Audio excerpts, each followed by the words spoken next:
Olá, você que tem nos acompanhado aqui nas lives do mandato que exercemos na Câmara Municipal de Uberlândia. Temos hoje um novo encontro, né? Nós vamos hoje debater a questão da mobilidade urbana e o nosso professor José Magalhães, da Universidade Federal de Uberlândia. Estamos iniciando aqui a nossa conexão. Magalhães já entrou aqui. Nós estamos ficando bom nessa. Tudo bom, Magalhães? Como é que você Boa está? noite, tudo Me, bem? me ouve bem?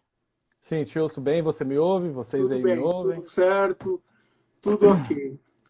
Bom, eu, como de costume, vou fazer aqui uma apresentação do tema do nosso convidado para essa atividade de hoje, né? Nós temos desenvolvido, Magalhães, acho que você tem acompanhado de alguma forma, toda terça-feira e quinta-feira, lives, né? Os temas têm prioritariamente debatido algum aspecto relacionado à atual pandemia, mas nós também ampliamos para outros temas. O de hoje será uma mescla. Nós vamos abordar alguma coisa relacionada à pandemia, porém, vamos ir além disso, né? Nós vamos debater hoje, então, com o José Magalhães, José de Magalhães Campos Ambrósio, ou simplesmente José Magalhães, mobilidade urbana na pandemia e como projeto estratégico. Essa é uma questão que nos é particularmente importante, né? A nós como pessoas, como professores universitários e como dirigentes partidários também. Mas então vamos lá. O José Magalhães é professor adjunto. É adjunto ainda ou já passou para associado? Adjunto. É Adjunto. adjunto ainda. São Adjunto. só 9 anos. Tá certo. Adjunto de Fundamentos do Direito na Universidade Federal de Uberlândia. Ele é bacharel em Direito pela UFO, com intercâmbio na UFMG, mestre e doutor em Direito pela Universidade Federal de Minas Gerais, né? Ele desenvolveu já a investigação acerca do conceito de macrofilosofia e sua leitura de história do Estado. É presidente do PDT em Uberlândia, né? E é um amigo e colega já de alguns anos, temos muitas interfaces. Magalhães, esse tema que debateremos hoje, mobilidade urbana, nós o faremos em duas dimensões. Uma, a relacionada à pandemia, mas, fundamentalmente, o tema da mobilidade urbana como um vetor estratégico para o desenvolvimento, né? Temos aqui um roteiro de algumas questões. Aqueles que nos acompanham nesse momento podem também enviar suas perguntas. E aí a melhor opção é esse ícone que tem aqui embaixo, na barra inferior do celular. São dois quadradinhos com um ponto de interrogação. É a melhor forma de nos acompanhar e de enviar suas perguntas. A primeira questão, Magalhães, que eu quero apresentar a você é a seguinte: quais são as condições precárias do transporte coletivo em nossa cidade que têm ficado mais evidentes nesta crise do Covid-19 pela qual estamos passando? Bom, boa noite aí, Edilson. É uma honra estar contigo nessa sua live frequente. Eu pude assistir uma boa parte da live, de algumas outras lives, né? Mas, aliás, se vocês ouvirem algum choro por aí, é porque tem crianças pela casa na hora de dormir, então é Elas não difícil a foram gente. para a balada hoje, estão aí em casa. Não permiti elas irem para balada hoje. O Eduardo, com 2 anos de idade, já tá achando que pode ir para todo lugar. Mas o, realmente é uma honra, assim, nossa interlocução que começou de uma maneira tímida ainda, somente como dois coordenadores de curso no Congrade, eu me Isso. lembro dos debates, e se aprofundou bastante após essa nossa confluência nos debates político-partidários, né? E o debate que a gente vive, assim, é engraçado, né? Eu estava pensando como que eu e o Edilson vamos fazer uma live sobre mobilidade urbana no dia que o ministro da Saúde é É, demitido. É, é, eu com garanto que ao necessidade final a gente vai poder falar um pouquinho do senhor Mandetta. mas esse tema, e aí eu gostaria, antes de responder a sua pergunta, eu queria só fazer uma ressalva. Uma ressalva quanto a mim. Eu não sou um estudioso de mobilidade urbana, eu empreendo estudos de mobilidade urbana por conta própria, uma espécie de autodidatismo, mas não sou um estudioso, um pesquisador dessa área. Eu faço isso por interesse, né? Eu faço isso por interesse. Faço, obviamente, porque sou um pesquisador de outra área, de outras áreas, faço isso com rigor, mas eu não sou eu não poderia me dizer um expert nisso. Mas, de alguma maneira, eu consegui desenvolver, na minha concepção, uma linha de raciocínio que, como você bem disse, é uma linha de raciocínio que coloca a mobilidade urbana como um desenvolvimento estratégico, né? Bom, Isso. E aí, como isso, bom trabalhista, isso se relaciona à sua preocupação política de fundo, né? exatamente, exatamente. Então, dito isso, Edilson, é preciso reconhecer uma coisa sobre a cidade de Uberlândia.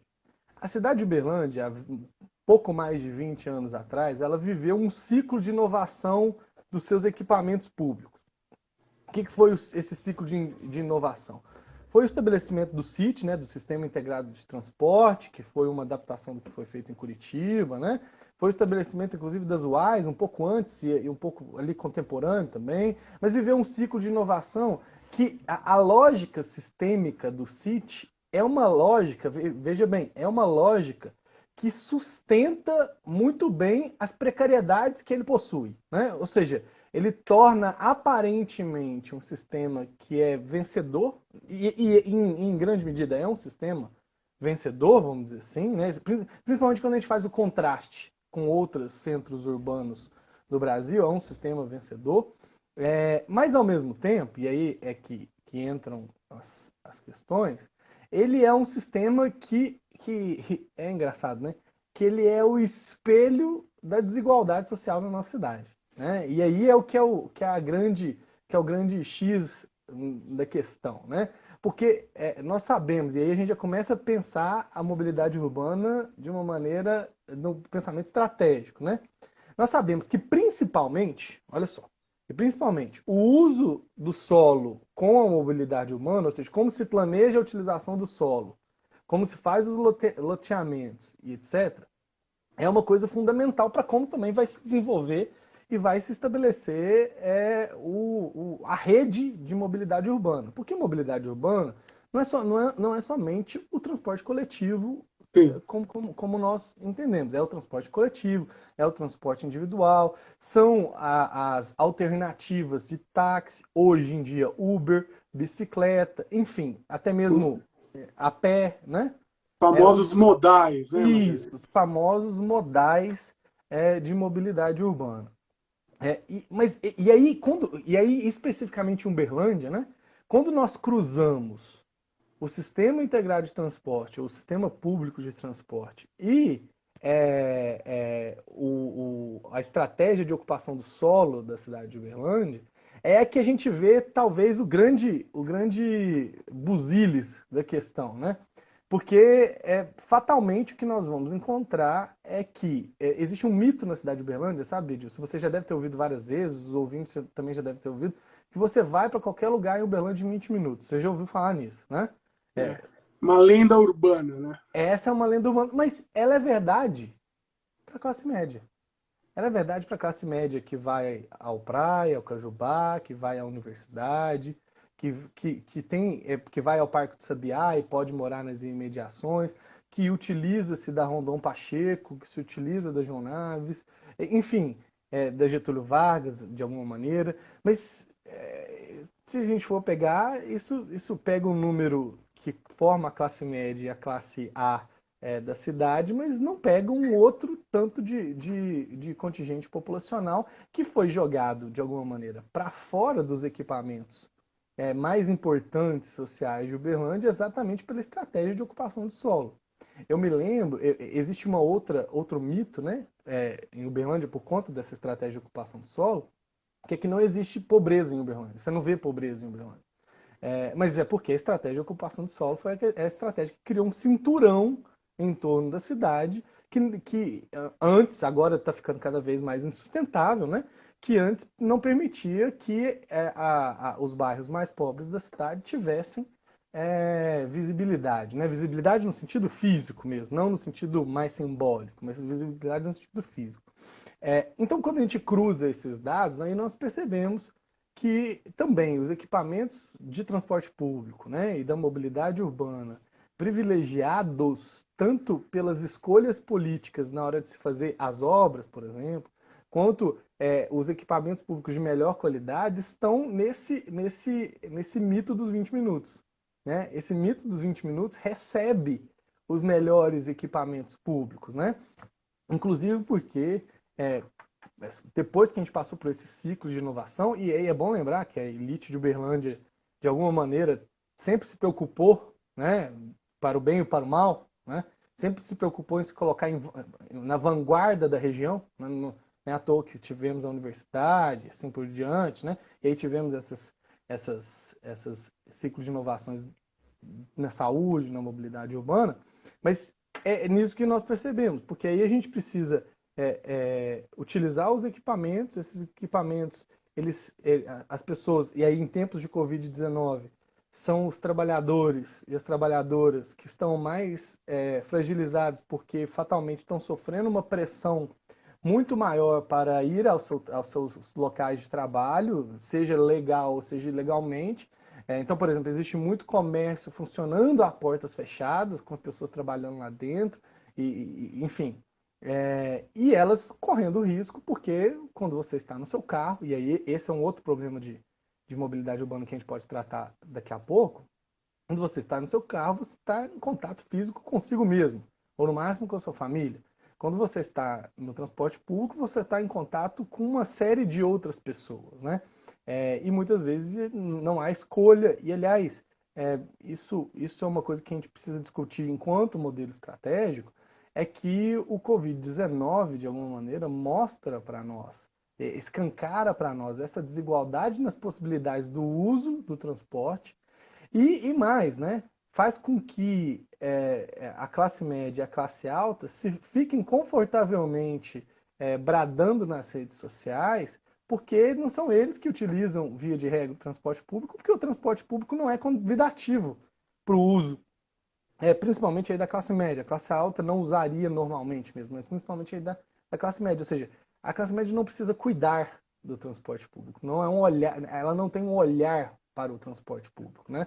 Ele se torna somente um meio para que esses outros equipamentos sejam utilizados. Eu quero até aproveitar, Magalhães, para fazer um comentário. Nos últimos dias, na verdade, nas 2 últimas semanas já, chegaram ao meu gabinete lá na Câmara, de uma forma ou de outra, muitas reclamações, denúncias sobre demissões de motoristas de ônibus, redução salarial, e isso tudo vinculado a quê? A uma diminuição dos carros, dos veículos que estão sendo utilizados. Uma determinada linha, um trajeto, que antes exigia, por hipótese, um veículo a cada 15 minutos, agora está com um veículo a cada meia hora. É um contrassenso, porque o distanciamento social, que a ciência nos recomenda, em termos globais, inclusive, sugeriria outra perspectiva. Mas como o transporte coletivo ele é dimensionado numa perspectiva da acumulação, né? E da acumulação para um tipo de público da cidade que não é valorizado adequadamente. Né? Que é estatística, né? Que se torna porcentagem. Né? Estatística, né? Deixa eu aproveitar para dizer, antes de devolver a palavra para você, se você quiser complementar isso, ou se a gente já for para outra questão, que amanhã, na Câmara Municipal, nós deveremos aprovar um projeto de coautoria, de minha parte, junto com o vereador do PDT, o Isaac Lacerda, obrigando a utilização no transporte público, não só no transporte de ônibus, mas também Uber, etc., a utilização do álcool gel, porque tem que haver a disponibilização disso, né? Sim. Então, para mostrar que é uma situação dramática. Você quer complementar alguma coisa sobre isso ou avançamos aqui? Não, aí demonstra uma outra falha, tanto do poder público quanto das empresas, né? Porque as empresas, e o poder público nesse caso também, elas trabalham com uma espécie de contabilidade dos custos, ao invés de tentar trabalhar com uma contabilidade dos ganhos. O que seria essa contabilidade dos ganhos, né? O que o equipamento social, as pessoas vão ganhar se nós mantivermos as coisas tal como estão, né? Como que a gente pode fazer um rearranjo das coisas para as coisas se manterem como elas estão? Como que o Uberlândia vai atuar para pressionar tanto o governo mineiro, como, da medida possível, o governo federal dentro das suas políticas? Porque também aí, Edilson, uma coisa muito difícil que o município, né, padece é que como a União tem muito poder no Brasil, o ente federativo município, ele fica aquém, principalmente numa pandemia, né, fica muito aquém de possibilidade de atuar de uma maneira mais incisiva, né? Os municípios todos aí não estou falando de Uberlândia, estão sofrendo com isso e também não é nenhum desagravo a qualquer um que seja. A responsabilidade das decisões são dos governantes, né? Você, como sociólogo, sabe muito bem. O Max Weber, governante é responsável mesmo se ele não quis o resultado. Então, não tem essa. Por exemplo, essa questão aí do prefeito de Uberlândia mandarem o comércio assinar um termo de responsabilidade. Isso não existe. A responsabilidade é do governo, independente se assinou-se ou não um termo de responsabilidade, né? Esse decreto da calamidade pública, ele até é correto, mas essa medida de flexibilização a empresários e comerciantes, a que parcela do empresariado local deseja, seguida disso que você está falando, ou seja, tentar transferir para empresários e comerciantes a responsabilidade, é uma maneira, no mínimo, não idônea por parte do prefeito de tratar a questão, né? Então, não é sobre o decreto, é sobre essa tentativa de responsabilizar. Mas, bom, vamos avançar aqui no que eu estava querendo dizer. Mas, no mínimo, o que os governos municipais tinham que fazer para evitar danos à vida dos trabalhadores, à renda dos trabalhadores, era tentar uma coordenação junto às empresas, fazer uma atuação ativa junto às empresas, para poder prevenir essas demissões, para poder atuar preventivamente na saúde dos usuários e dos funcionários dessas empresas que oferecem o transporte público na nossa cidade. Muito bem, vamos avançar aqui. A próxima questão que eu quero apresentar, registrando que já foram enviadas perguntas, mas elas vão ser contempladas um pouco mais à frente. Como você avalia, agora saindo da questão específica da atual crise e ampliando o horizonte, como você avalia o papel de um projeto de mobilidade urbana para o desenvolvimento das cidades? Em Uberlândia, quais seriam as medidas mais importantes para haver uma mobilidade urbana nessa perspectiva nos próximos anos ou décadas? Bom, Edilson, é o seguinte. Primeiro, eu acho que a gente precisa encarar a mobilidade urbana, em algum sentido, como uma questão de direito à cidade, né? Então, a mobilidade urbana é um direito que propicia o gozo de outros direitos, ou usufruto de outros direitos. Então, a mobilidade urbana é que propicia o uso do direito à saúde, é a mobilidade urbana que propicia o uso do direito à educação, do direito ao Cultura. lazer, à cultura e assim por diante. Ou seja, a mobilidade urbana, digamos assim, ela é um gargalo, é um direito que é um gargalo para o uso de outros direitos. É por isso que ela é tão relevante para uma cidade e ela precisa ser quase que assim se não o primeiro olhar do município, o segundo, está fatalmente no top 3 aí do município.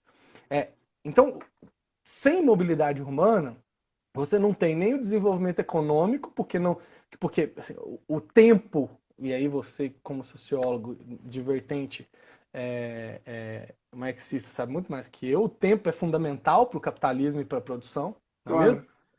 Então, quanto mais tempo se perde dentro de um transporte, menos tempo se produz nesse sentido, mas aí não é nem disso que nós estamos falando, porque o tempo de produção ele vai acontecer, o que não vai acontecer é o tempo do lazer, é o tempo da cultura, é o tempo do descanso, é o tempo do estudo, não é mesmo? O tempo da produção É vai isso. acontecer.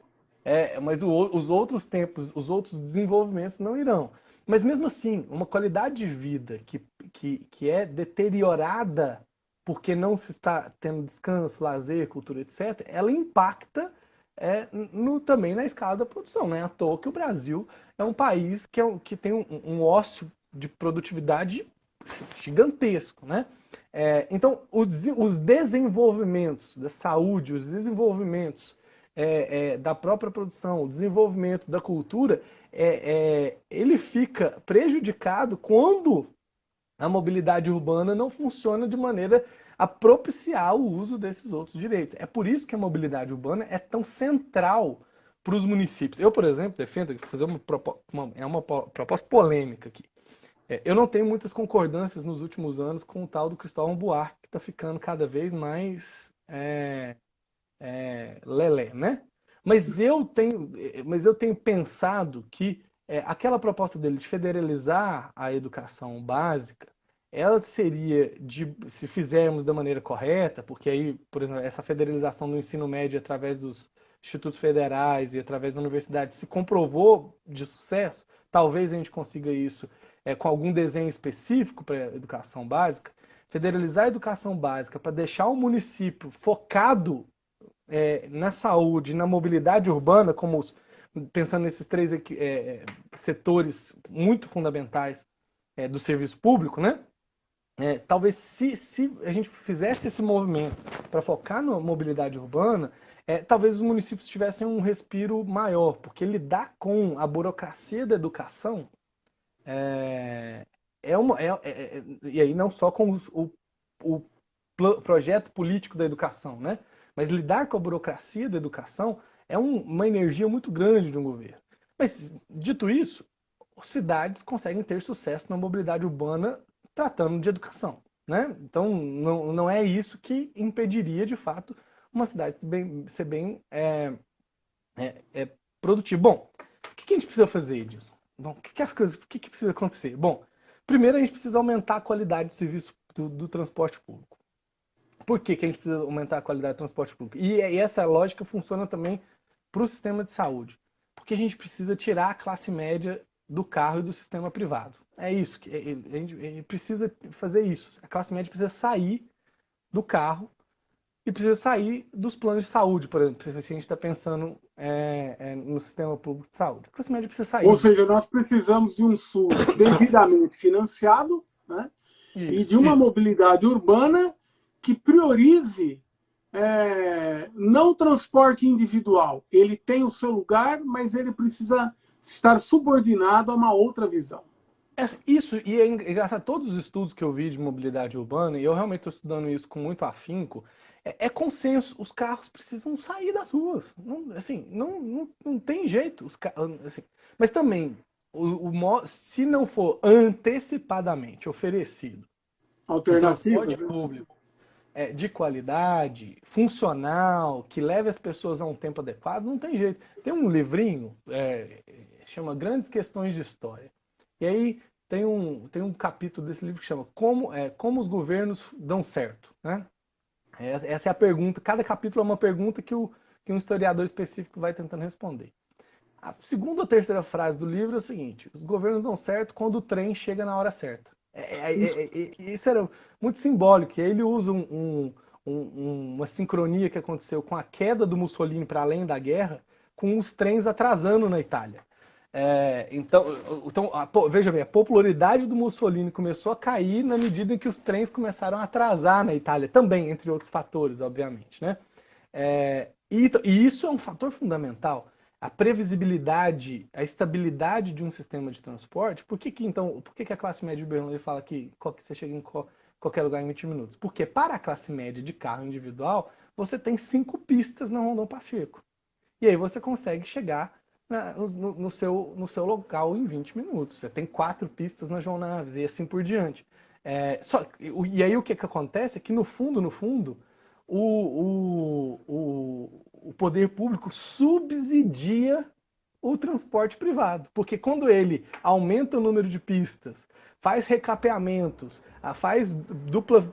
Acabou de fazer lá uma obra ali na Cidade Jardim com aquele bairro do Uberlândia Shopping lá, para aumentar. Quando faz esse tipo de coisa, está subsidiando o uso do carro e está incentivando as pessoas a usarem mais carro. Então, assim, estudos atrás de estudos demonstram que quando você amplia as vistas, as pistas, você tem mais carros na rua, porque no fundo o que você está fazendo é isso, é subsidiando o uso do carro. Então isso a gente precisa construir um transporte público de qualidade, rápido, que chegue na hora, etc., para que as pessoas se sintam estimuladas a ir pro transporte público. Do mesmo jeito que também precisa ficar mais caro ou precisa ser mais custoso você andar de carro. De alguma maneira isso precisa acontecer. E aí tem... Pode Não, falar. pode falar, pode concluir. Não, e aí tem várias estratégias, desde estratégias de imposto, como estratégias que não são as melhores, tá? Só para deixar claro, a gente precisa ter um equipamento público que atrai as pessoas. Mas precisa ter alguma estratégia de desincentivo. Veja, e aí o problema não é a Uberlândia especificamente, o problema é o Brasil. O Brasil subsidia as indústrias automobilísticas há décadas. Né? Tem preferência por essa indústria há décadas. Presidentes do Brasil saíram da indústria automobilística por conta dessa predileção. Então a gente precisa, de alguma maneira, sair disso. O problema do carro, qual é hoje em dia? É que ele tem uma externalidade que é muito, muito candente. Ele é muito conveniente. Né? Ele é muito conveniente.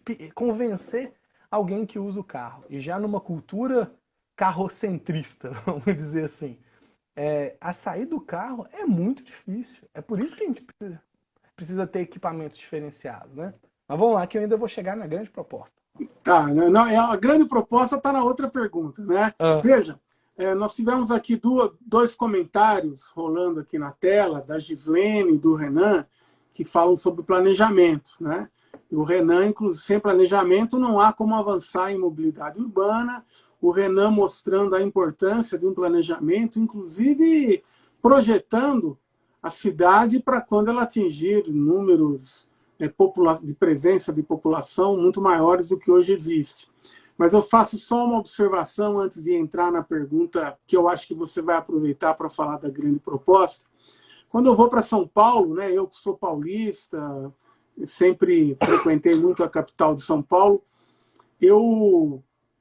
em geral, se eu for de carro, eu chego num hotel, deixo meu carro no hotel e faço tudo que eu tiver que fazer de metrô, porque, de fato, o deslocamento nos espaços urbanos com um transporte coletivo mais eficiente, ele é mais inteligente. Não é verdade que o carro garanta, dentro dos grandes centros urbanos, maior rapidez. Em Paris, você pode ir de carro até o centro, mas você será pedagiado. Em contrapartida, quando São Paulo tinha 32 estações de metrô, a grande Paris, com algo em torno de 6 milhões de habitantes, talvez um quarto do que São Paulo já possuía, tinha mais de 100 estações de metrô. Então, avançando aqui, agora entrando diretamente na questão do transporte, né? Que mudanças dentro desse horizonte de mobilidade urbana o transporte coletivo deveria ter para a nossa cidade? Eu sei que você faz disso um grande tema, né? Claro. Olha, Edilson, eu vou aqui sugerir uma série que não é sobre mobilidade urbana, tá? Mas é quase uma série propaganda do Bill Gates. Tá? chama o Código Bill Gates, tá na Netflix. Mas lá tem um episódio muito interessante que o Bill Gates fez lá a fundação dele, e ele queria resolver uma série de problemas assim, mundiais, né? E um deles tem a ver com energia. E o Bill Gates lá estudando energia, ele chega a uma seguinte conclusão. Não tem jeito, a energia de massa, portanto que a população da Terra vai aumentar, só se a gente investir massivamente em energia nuclear. É isso, tem que ser energia nuclear, a gente precisa reinventar a energia nuclear, porque hidrelétrica, a gente vai acabar com os nossos ecossistemas, o carvão, o aquecimento global está aí, não tem outra alternativa, a gente precisa fazer isso. E aí ele vai e faz lá o negócio todo. Bom, no transporte público a gente vive um paralelismo interessante. Existem várias iniciativas que podem melhorar a mobilidade urbana. Por exemplo, a chegada da 5G, né, que vai vir por aí, e a possibilidade de termos carros e transportes autônomos, vai aumentar a velocidade do trânsito. Então, nós teríamos muito menos problemas com o fluxo de trânsito. Né? Isso resolve uma parte das questões. Né?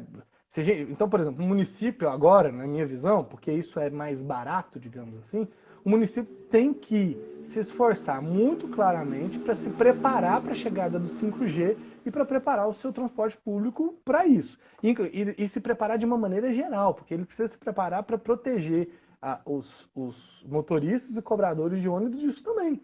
Precisa se preparar para proteger. Isso não é uma questão das pessoas só saírem e serem demitidas. O poder público tem que agir preventivamente para ajudar essas pessoas a se locomoverem dos seus empregos. Né? Isso com os carros inteligentes. Mas isso ainda não pode ser o principal, por diversos motivos. Porque ele aumenta a velocidade, mas ele não de fato resolve a questão da escalabilidade.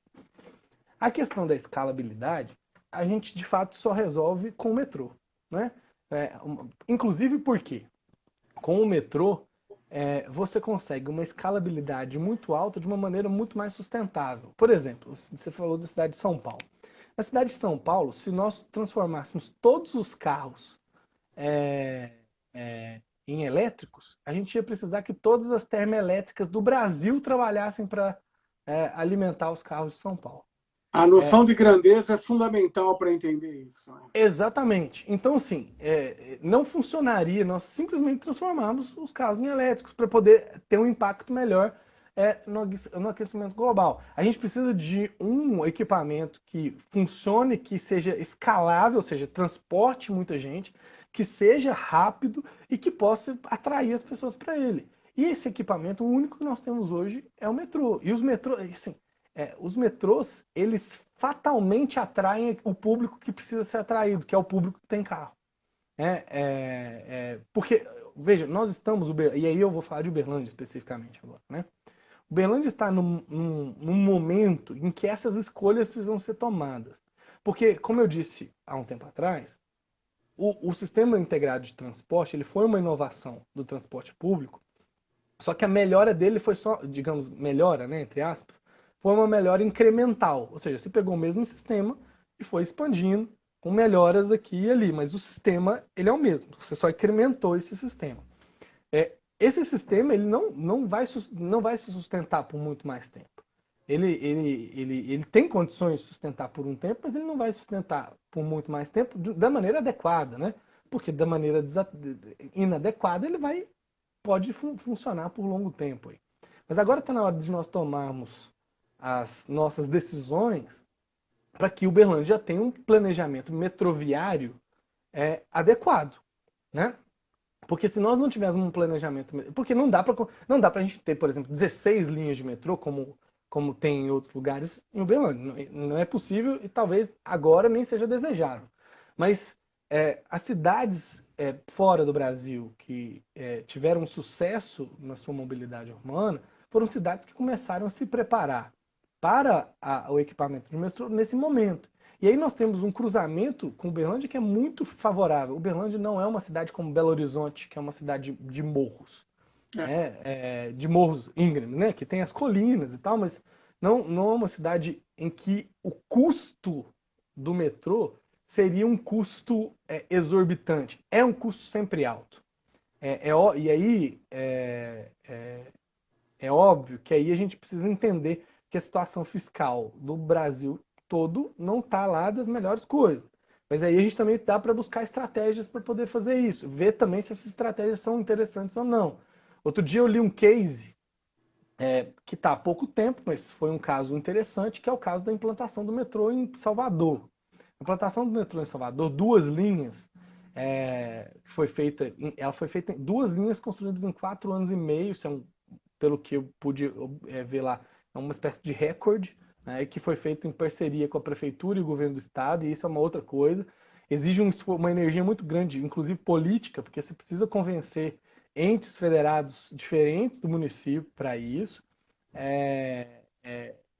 Tiraram, assim, em menos de um mês, o metrô tirou 10 mil carros da rua. Em menos de um mês.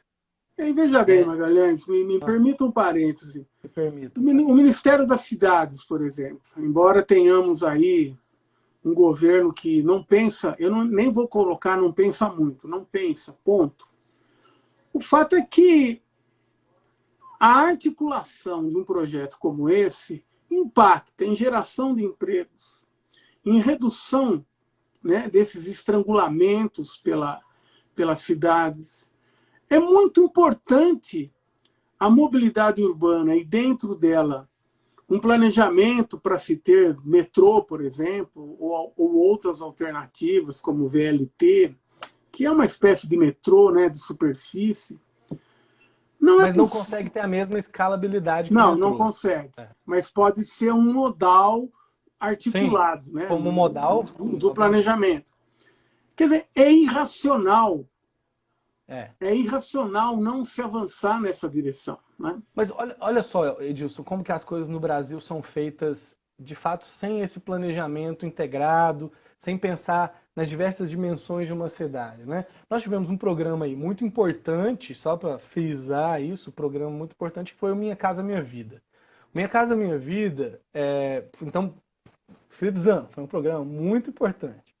Mas ele não foi pensado junto com a questão da mobilidade. O que via de regra acontece com os programas de Minha Casa Minha Vida? Colocam as pessoas para longe da cidade, para longe do seu local de trabalho, enfim, dentro de áreas suburbanas, enfim, mais distantes, que fazem com que elas, assim, ou elas comprem lá seu carrinho mais velho, mais barato, ou tem que usar um transporte público que chega mal e porcamente até lá.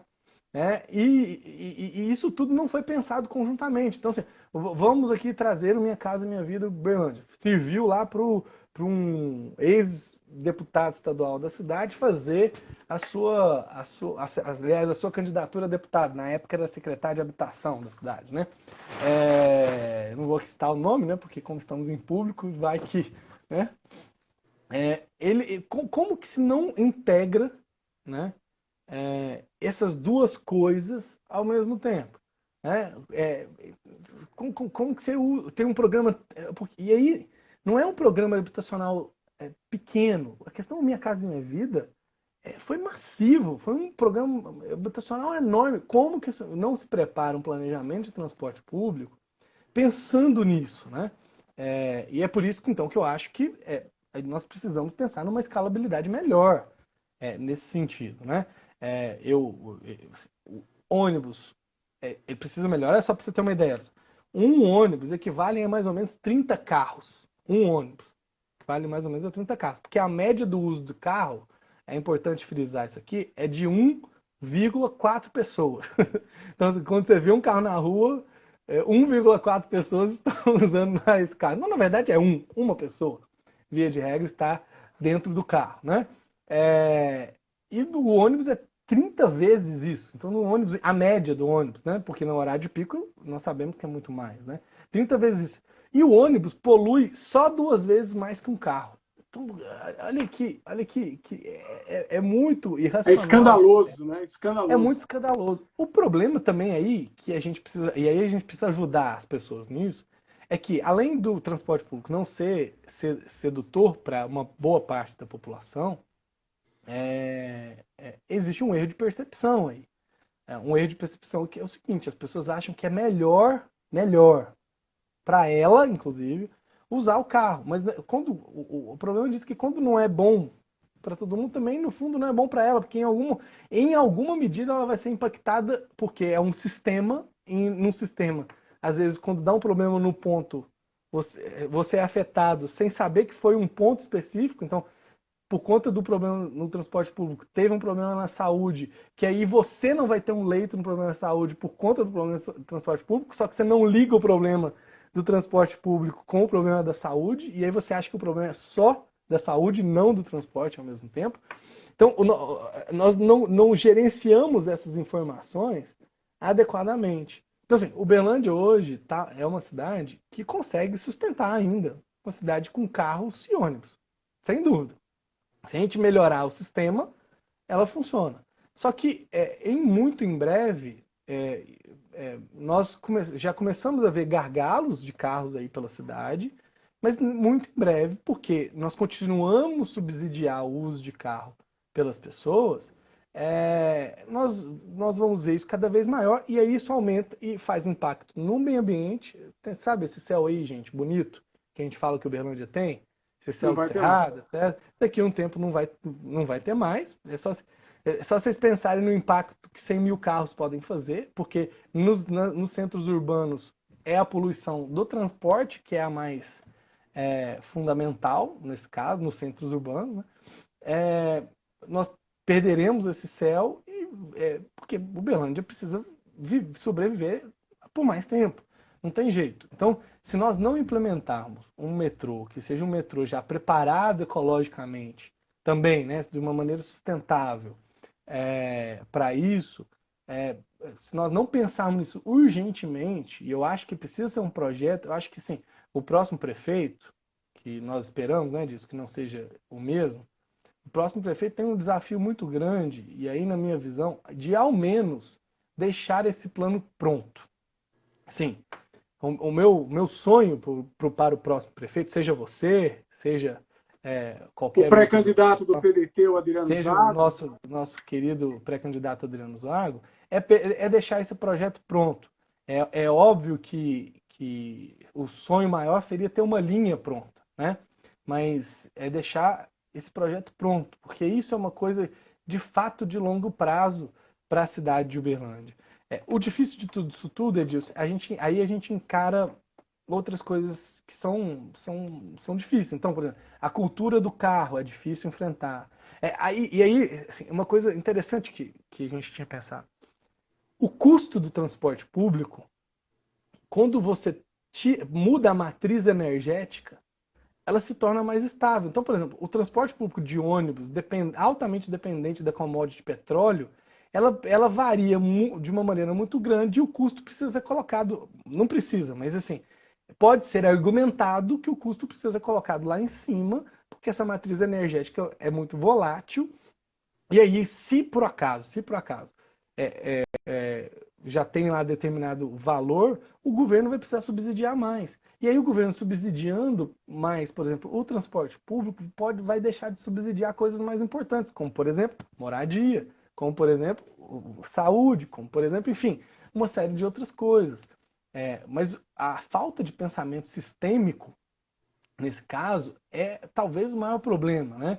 As pessoas costumam ver, e aí os interesses, enfim, eu acho que existe um problema, obviamente, ideológico, existe um problema ideológico envolvido, mas para mim, Edilson, existe de fato um problema epistêmico. As pessoas não conseguem ver, simplesmente não conseguem ver mesmo Bom, esse impacto sistêmico de um bom transporte público, por exemplo. é irracional. Magalhães, você não quis dar nome, eu acho importante você agir com essa cordialidade, esse Eu não zelo. tenho imunidade parlamentar. Exatamente, mas nós vamos dar aqui, porque dois que nos acompanham, o Luiz Paulo e o Flávio, permitiram isso. Veja, você se referiu a um ex-secretário municipal de habitação, Felipe Atier, que surfou um pouco no Minha Casa e Minha Vida, mas na sequência dele veio a gestão petista, do Gilmar Machado. E aqui apareceu um outro nome, não é o Gilmar Machado que eu quero discutir o nome do bairro, bairro Pequis. Né? O residencial Pequis Porque eu conheci o projeto Minha Casa Minha Vida por uma razão muito clara, né? Um ex-orientando meu, Jadson Cordeiro, trabalha numa empresa que realiza uma das exigências do Minha Casa e Minha Vida, que é o de formação ambiental e política para a população de todo o conjunto desse projeto. Então, eu estive no Shopping Park, no Pequis, no Córrego do Óleo, sempre dando palestras sobre essas coisas. Então, eu posso dizer com muita tranquilidade o seguinte: foi uma proposta muito importante, porque gerou emprego, gerou renda, toda a unidade habitacional do Minha Casa Minha Vida tem que ter energia solar, então aí é uma saída também bem inteligente. Porém, há uma parte que cabe aos municípios. E mesmo na gestão municipal anterior à atual, não se rompeu com a especulação imobiliária. O Pequis foi construído muito longe, na mesma lógica da valorização das terras intermediárias. Isso tem que ser dito, isso eu já disse para o ex-prefeito face to face, né? Você me conhece, então nós não podemos nos furtar dessa crítica, né? Porque a mobilidade urbana, o planejamento, a capacidade de intervenção do Estado em todos os seus níveis passa pelo enfrentamento, como você mesmo citou, sistêmico de todos esses aspectos, né? Bom, eu vou agora colocar aqui uma questão que começa com algo que é da tua área de formação e atuação profissional. Aspas. Artigo 6 da Constituição Federal. São direitos sociais a educação, a saúde, a alimentação, o trabalho, a moradia, o transporte, o lazer, a segurança, a previdência social, a proteção à maternidade e à infância, a assistência aos desamparados na forma dessa Constituição. Quero esclarecer que essa redação não corresponde à redação original do artigo 6º. Ela foi dada pela Emenda Constitucional número 90 de 2015. Ora, nós temos um modelo no Brasil que é o da tarifação do transporte público. E parece que isso é natural. Parece que é natural, que é normal, que é a única forma de custear o transporte público. E não é verdade. O transporte público pode ser custeado com subsídios, ele pode ser custeado com tributos, de maneira inclusive total. É uma bandeira difícil? É. No Brasil existem 12 cidades que têm a tarifa zero. No mundo todo são 84 cidades. Então aqui eu não estou desconsiderando o ponto fora da curva, que é o horizonte de tarifa zero. Mas eu te pergunto, a tarifação do transporte público é a melhor ou a única forma dele ser custeado? Ou, na condição de direito social, o transporte público deveria avançar para a tarifa zero ou mesmo experimentar outras formas? Edilson, uma coisa importante, é uma ótima pergunta, porque ela realmente envolve um esforço talvez mais difícil ainda, sistêmico para a gente lidar, porque a gente está lidando aí agora com o mito da propriedade, né? E aliás, eu peguei esse livro hoje para ler, tá aqui, para terminar de ler, ó, então, o mito da propriedade, sugestão aí para vocês. 2 vírus, né? O mito e a propriedade. Pois é. Mas então, é uma coisa muito importante, porque é o seguinte. Uma coisa que as pessoas precisam entender também, só para esclarecer, eu sei que você sabe, que não é porque uma coisa é pública que ela necessariamente é gratuita. Sim, Né? sim. Isso precisa ser bem colocado. É porque muita gente confunde essas duas coisas. Né? Então, por exemplo, assim, o Serviço de Saúde Pública inglês, por exemplo, ele é um serviço de saúde pública, só que ele tem um custo pequenininho. Você vai lá, paga, mas é pequenininho. É quase simbólico, mas tem. Né? Então, só para deixar claro isso. Essa distinção, né? Essa distinção. A segunda coisa que é interessante, aí sobre já o nosso objeto de reflexão, é justamente o que a gente falou antes. Assim. A gente precisa ter modais diferenciados, multimodais, para que a gente fique menos dependente daquele que exige um esforço financeiro maior. Quando nós pensamos na matriz energética, é aquilo que também eu já disse. Se nós temos uma matriz energética mais estável, o custo do sistema também pode ser Diminui. melhor. Também não só diminui, mas ele pode ser melhor planejado. Então, vamos lá. Se a gente consegue fazer tudo isso junto, os subsídios provavelmente dê conta de muitas dessas coisas. Muitas dessas coisas, né? E aí mesmo, por exemplo, que a gente faça, e isso seria uma inovação institucional, mesmo que nós fizéssemos, por exemplo, uma parceria público-privada, se nós fizermos isso de uma maneira racional, é possível que o subsídio pague a empresa concessionária, por exemplo. Mas isso é só para vocês terem uma ideia, e só para você ter uma ideia do que é possível fazer. O problema é que as pessoas ficam com um modelo mental só e não conseguem pensar em outros modelos. Ou seja, o Estado financia, mas é uma empresa privada que serve. Seria quase uma terceirização.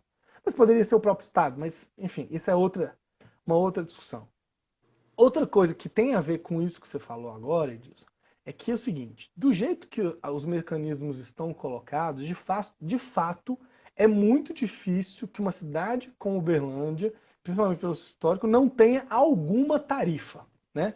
Não tenha alguma tarifa. Mas se a gente altera todo esse sistema, né, que eu acabei de dizer, essa tarifa pode diminuir drasticamente.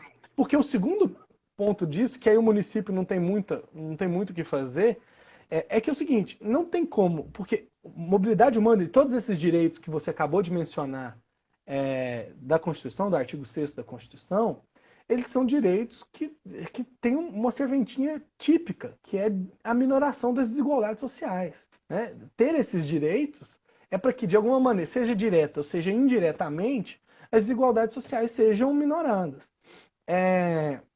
Se você não mexe nos impostos, nos tributos, de maneira a taxar os mais ricos, dificilmente a gente vai conseguir ter um caixa suficiente para poder fazer um subsídio que transfira via, por exemplo, mobilidade urbana, não dinheiro diretamente, mas via, por exemplo, mobilidade urbana, para as pessoas poderem utilizar. Né?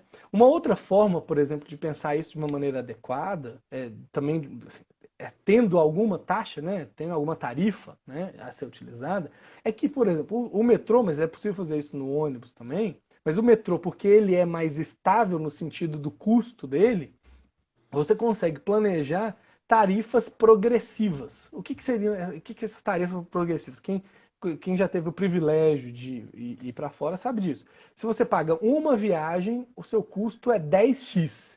Se você paga uma semana de viagem, é 5x. Se você paga um ano de viagem, é x. Então, quanto mais você pagou, menos o custo da sua tarifa ocorre. E isso também, isso é bom para todo mundo. Isso é bom para o usuário, isso é bom, por exemplo, para as empresas que vão pagar para os seus funcionários transitarem, porque elas podem pagar muito menos no longo prazo pelo mesmo transporte, sabe que o funcionário estará lá, né, por exemplo, nesse caso. Isso é bom para as empresas concessionárias, porque elas vão ter o adiantamento do dinheiro e pode usar isso como aplicação.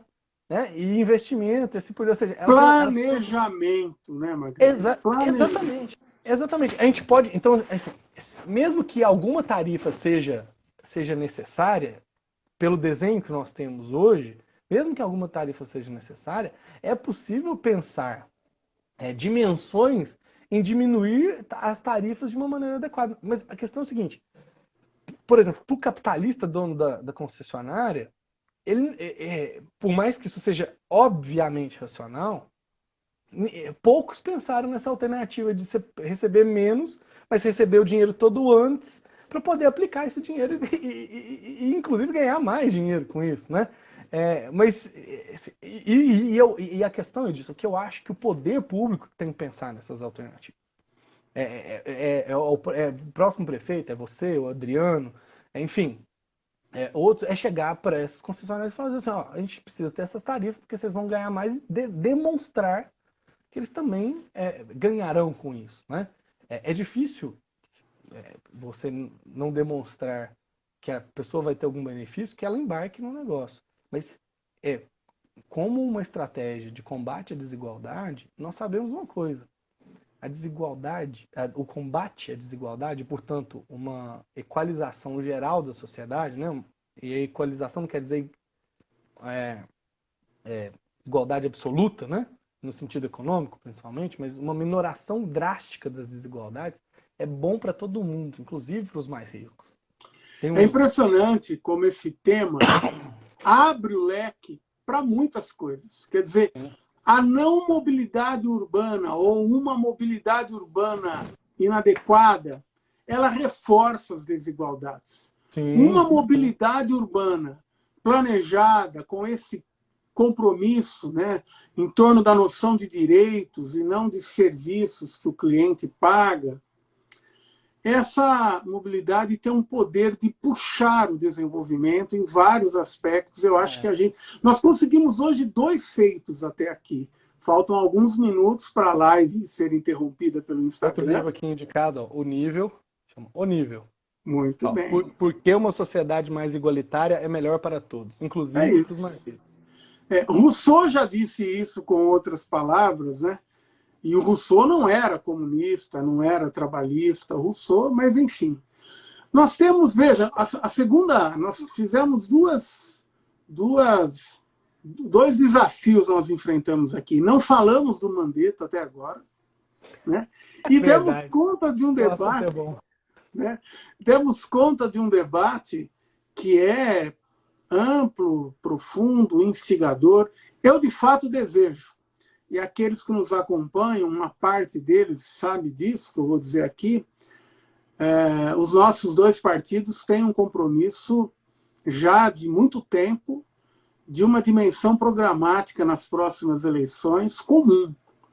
E, com certeza, essa dimensão da mobilidade urbana, com esses vetores que articulam a superação da especulação imobiliária, um transporte coletivo melhor para todos e também o combate às desigualdades, tudo isso estará posto.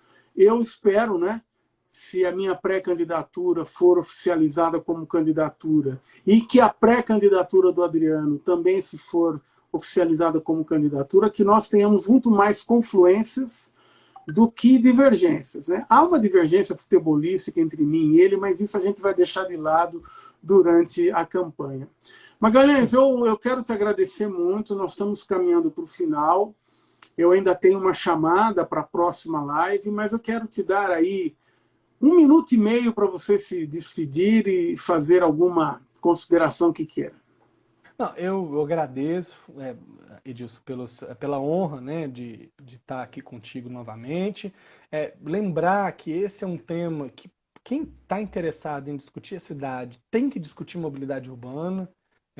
E Uberlândia precisa pensar nesse novo ciclo de inovação que passa pela mobilidade urbana, mas também passa pelos novos equipamentos de saúde, por uma nova gestão de saúde que nós precisamos enfrentar e, obviamente, por uma nova gestão de educação também, né? Nós estamos deixando as nossas crianças serem educadas para serem inúteis para o mundo do trabalho, né? E não só para o mundo do trabalho, mas inclusive para o mundo contemplativo. Nem para o mundo do trabalho, nem para o mundo contemplativo, nada disso. E eu espero que a gente consiga galvanizar a inteligência disso para fazer isso junto conosco para esse próximo desafio desse ciclo político que nós vamos viver. Muito bem, muito obrigado, Magalhães. Eu quero convidar a todos que nos acompanham e que vocês também repercutam em seus grupos e contatos para acompanharem a nossa próxima live, na terça-feira que vem, dia 21, novamente às 20 horas, com o professor Alexandre Avelar, do Instituto de História da UFO. Nós abordaremos o tema negacionismo, revisionismo histórico e o contexto atual. E lá talvez nós venhamos a falar do Mandetta. Aí tem o negacionismo epistemológico agora também, né? É verdade. Grande abraço a todos. Até a próxima. Até.